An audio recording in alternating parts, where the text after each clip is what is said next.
Hey, this is Brad with WTI. A good office chair can really make or break your day.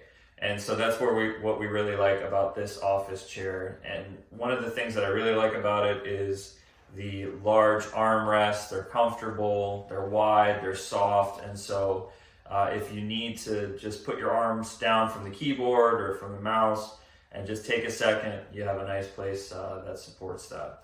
Another thing that we really like about this office chair is that when you spin or when you roll, it doesn't squeak. It's nice and smooth. It rolls really well.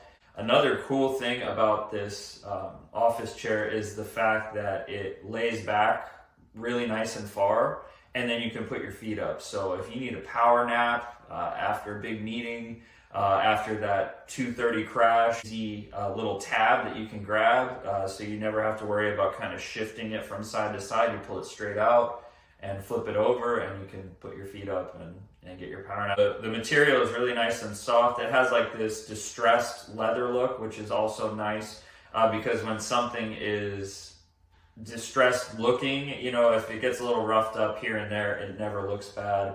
It just kind of gives it some more character that it already kind of came with. Another nice thing, it was easy to put together, and something that I always look at in different products is how it's packaged when it's sent. How likely is it to be damaged if something goes wrong or just from the shipping process? Well, this was put together really well, and that's what we liked about this office chair, and that's my point of view.